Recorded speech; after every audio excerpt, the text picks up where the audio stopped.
नमस्कार दोस्तों, क्या आपकी स्कॉलरशिप अभी तक नहीं आई है? अगर नहीं आई है तो यह वीडियो आपके लिए है। अब इसमें आप देख पाएंगे कि जो आपकी स्कॉलरशिप रुकी हुई है, चाहे वो कोई सी भी कैटेगरी हो, तो उसका कारण है कि बजट की वजह से आपकी स्कॉलरशिप नहीं आ रही है। यह मुख्य कारण है, चाहे वो एससी हो चाहे एसटी हो, किसी भी कैटेगरी हो। ओबीसी कैटेगरी में भी बजट नहीं है। और जिन लोगों के अभी तक स्कॉलरशिप नहीं आई है तो उनका मुख्य कारण है बजट। हालांकि कुछ लोगों के कुछ अन्य समस्याएं भी हैं, उनके साथ कुछ ऐसी प्रॉब्लम्स हैं, या तो उनके कोर्स ब्रेक हुए हैं या फिर कोर्स उन्होंने दौरान किया है। तो इस लोग ऐसे तरह के लोग हैं, उनका भी पेमेंट नहीं हुआ है। तो ये पिछले सत्र की बातें हैं जो 2021-22 है और 2020-21 है। तो दोनों सत्र के लिए यही समस्या बनी हुई है। हालांकि कुछ लोग 2022-23 के लिए भी जानना चाह रहे हैं, तो 2022-23 के लिए तो मैं स्पष्ट उनको कह देना चाहता हूँ कि 2022-23 का पेमेंट अभी बिल्कुल भी नहीं आएगा। जब तक कि 2021-22 क्लियर नहीं हो जाता तो 22-23 का पेमेंट बिल्कुल नहीं आएगा। अभी तक 22-23 के फॉर्म चल रहे हैं, यानी कि उनकी लास्ट डेट है 30 नवंबर। तो 30 नवंबर तो लास्ट डेट है, इसको और भी बढ़ाया जाएगा। तो अभी तो इनके स्कॉलरशिप आने का कोई चांस ही नहीं है। तो 22-23 के लिए अभी से आप इतने उतावले ना हो, क्योंकि आपको पता है कि राजस्थान सरकार के द्वारा जो बीएड और एसटीसी करवाई जाती है, अभी तक उनके रिजल्ट ही जारी नहीं हुए हैं। जैसे कि आपको पता है कि फर्स्ट ईयर का भी बीएड एंट्रेंस एग्ज़ाम हुआ था, उसका भी रिजल्ट आया है और उसमें फर्स्ट ईयर का एडमिशन ही नहीं हुआ। अभी वो आवेदन करेंगे फर्स्ट ईयर वाले, फर्स्ट ईयर का तो आवेदन करेंगे, और जो फर्स्ट ईयर की एग्ज़ाम होती है बीएड फर्स्ट ईयर की, उसका अभी तक रिजल्ट ही नहीं आया। हालांकि बीएड सेकेंड ईयर का राजस्थान यूनिवर्सिटी की तरफ से कल कल या परसों में रिजल्ट जारी हो गया था। तो सेकंड ईयर को रिजल्ट जारी हो गया, लेकिन फर्स्ट ईयर का रिजल्ट नहीं आया है। तो वो फर्स्ट ईयर का रिजल्ट आने के बाद वो सेकंड ईयर में एडमिशन लेंगे। तो इस तरीके से अभी कोर्स एडमिशन और रिजल्ट में ही फंसे हुए हैं। तो आप सोच रहे हो कि 22-23 का पेमेंट आ जाए, तो 22-23 का संभव नहीं है।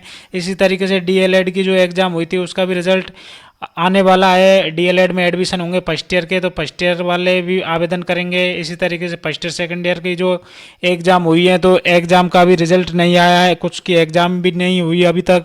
तो 22-23 के लिए तो आप बेफिक्र रहें, 22-23 का अभी कोई पेमेंट नहीं किया जाएगा, क्योंकि अभी तो इनके आवेदन फॉर्म ही चल रहे हैं। अब बात कर लेते हैं 21-22 और 20-21 की। तो मैं 20-21 में आपसे कहना चाहता हूँ कि 20-21 में बजट की काफ़ी कमी है, क्योंकि जो 20-21 सेशन है वो पहले से एंड हो चुका है। तो एंड हुए सेशन के लिए बजट तभी अलॉट किया जाता है जब जो करंट सेशन है वो पूरा क्लियर हो जाए, लगभग क्लियर हो जाए पूरा 21-22 सेशन, तब जाके 20-21 का भुगतान किया जाता है। तो यहाँ पर 20-21-22 अभी तक क्लियर नहीं हुआ है, तो 20-21 का भुगतान इससे पहले नहीं हो सकता है। इसलिए 20-21 वाले तो बिल्कुल अभी से ज़्यादा उतावले ना हो, उनको थोड़ा वेट करना पड़ेगा। और जो सेशन है 21-22 जिसमें कि बजट की कमी चल रही है, तो 21-22 सेशन में बजट को लेकर फाइनेंस डिपार्टमेंट में लगातार बातें हो रही हैं कि इनको बजट अलॉट करना है प्रत्येक कैटेगरी में। जिस तरीके से एसबीसी कैटेगरी में एक्स्ट्रा बजट अलॉट किया था, और एसबीसी के अलावा ईबीसी में भी बजट अलॉट कर चुके हैं। ईबीसी, एसबीसी और एससी कैटेगरी में बजट लगभग समाप्ति की ओर है। हालांकि नया जो सर्कुलर है उसके तहत एससी में जल्दी से बजट उपलब्ध होने की बात कही गई है कि एससी में जितना भी है वो बहुत ही जल्दी बजट आ जाएगा, और जितने लोगों को 40% बकाया है वो जल्दी से जल्दी आ जाएगी। अब बाकी कैटेगरी के लिए मैं बताना चाहूँगा कि जैसे ओबीसी कैटेगरी है, तो ओबीसी कैटेगरी में स्कॉलरशिप इसी बेस पर आएगी कि उनका बजट जारी हो जल्दी से जल्दी गवर्नमेंट की तरफ से, फाइनेंस डिपार्टमेंट की तरफ से। जितना बजट उनके लिए जारी किया जाएगा उतने लोगों को ही स्कॉलरशिप मिलेगी, क्योंकि ओबीसी में एफओ नियम के तहत स्कॉलरशिप दी जाती है, यानी कि फर्स्ट इन फर्स्ट आउट के तहत स्कॉलरशिप मिलती है। तो जैसे ही बजट आएगा ओबीसी की स्कॉलरशिप भी आ जाएगी। अब मैं इस वीडियो में मेनली बात करना चाहूँगा कि एससी कैटेगरी के जो 60% स्कॉलरशिप को लेकर काफ़ी समस्या बनी हुई है, तो उसका अब क्या समाधान चल रहा है। जो करंट स्थिति है उसके बारे में मैं आपको बता देता हूं कि एससी कैटेगरी के जो कैंडिडेट हैं उनकी छात्रवृत्ति अभी तक नहीं आई है। तो उनको क्या करना है कि उनके पास ये 3-4 ऑप्शन दिए गए हैं कि 3-4 ऑप्शन में से आप एक बार कंफर्म हो जाएं कि आपकी स्कॉलरशिप का क्या स्टेटस है। तो पहली तो 60% स्कॉलरशिप अगर आपकी आ गई है तो डोंट वरी, आपके पास सब कुछ आ चुका है, मैसेज भी आ चुका है, आपकी स्कॉलरशिप भी आ चुकी है और एसएसओ आईडी पर अपडेट भी हो चुका है। अब जिन लोगों की स्कॉलरशिप नहीं आई है, किसी के स्टेटस दिखा रहा है, किसी के मैसेज दिखा रहा है लेकिन उनके खाते में नहीं आई है, तो उनको चेक करना अपना आधार लिंक बैंक अकाउंट जो कि एनपीसीआई सर्वर से लिंक होता है। तो उसके बारे में मैं बताऊंगा कि कैसे आप चेक कर सकते हैं कि कौन सा बैंक अकाउंट आपका आधार से लिंक है।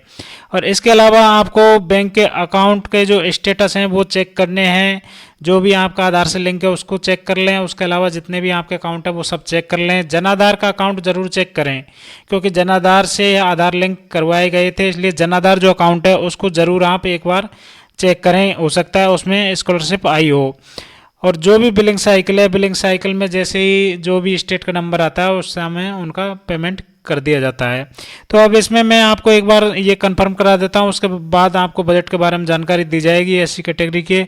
तो यहाँ पर आपके जैसे ही एसएसओ आईडी पर इस तरीके से दिखाई देगा कि government of India scholarship disburse, GOI scholarship disburse, इस तरीके का ये मैसेज है।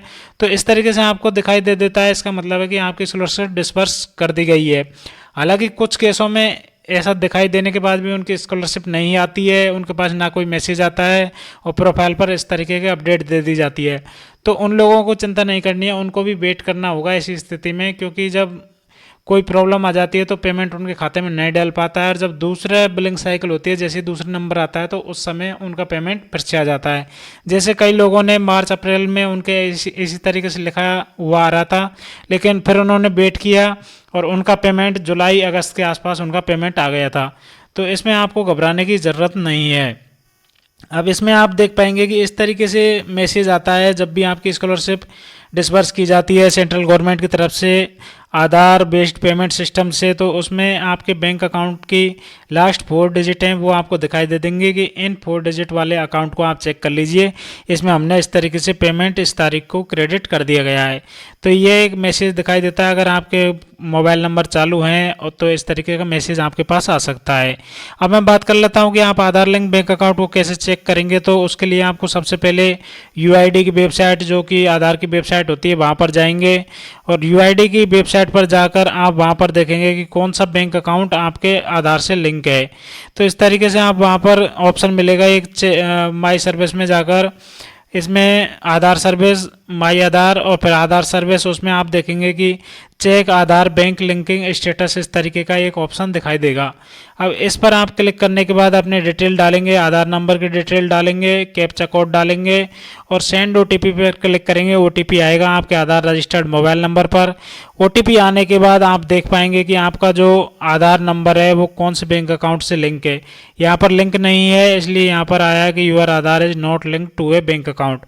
तो आप सोच रहे हैं कि आपने जो जनाधार में अपने नंबर दे रखे हैं तो वो आधार से लिंक हो गया, तो ऐसा लिंक नहीं होता है, वो लिंक करवाना होता है, यानी कि KYC करवानी होती है जो कि बैंक के माध्यम से होती है। अगर आपने KYC नहीं करवाई है, आधार लिंक नहीं करवाया बैंक अकाउंट को, तो वो आप करवा लें। तो यहाँ पर आप स्टेटस देख सकते हैं कि इस तरीके से नोट लिंक आधार बैंक अकाउंट इस तरीके से दिखाई देगा।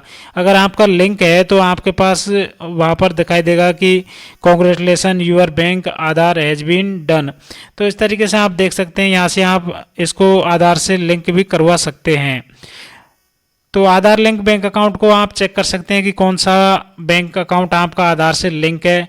और जो 60% स्कॉलरशिप से बिलिंग को लेकर और बजट को लेकर जो अपडेट है, महत्वपूर्ण अपडेट यही है इसमें कि 60% स्कॉलरशिप है आपकी वो जल्द आने वाली है, क्योंकि गवर्नमेंट ऑफ इंडिया इस पर लगातार कार्य कर रही है।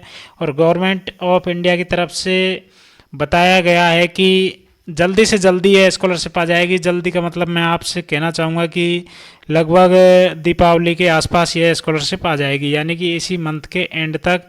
ये अक्टूबर मंथ चल रहा है, तो आप एक बार ध्यान दें इसमें कि अक्टूबर मंथ के एंड तक यानी कि दीपावली तक आपकी स्कॉलरशिप 60% आ जाएगी। जितने भी लोगों की स्कॉलरशिप बची हुई है 60%, तो वो एक बार तारीख नोट कर लें कि दीपावली के आसपास या फिर इस मंथ के एंड तक आपकी स्कॉलरशिप ज़रूर आ जाएगी। उससे पहले भी आ सकती है, उसके बाद में भी आ सकती है, लेकिन इस महीने के एंड तक और दीपावली के आसपास, दीपावली से पहले भी, दीपावली के बाद भी। तो आपकी 60% स्कॉलरशिप ऐसी कैटेगरी में आ जाएगी, क्योंकि गवर्नमेंट ऑफ इंडिया का लगातार इस पर काम चल रहा है और कुछ अपडेट भी इसी तरीके की है कि इस महीने के एंड तक या दीपावली के आसपास तक ये आपकी स्कॉलरशिप आ जाएगी। थैंक यू दोस्तों, फिर मिलते हैं नेक्स्ट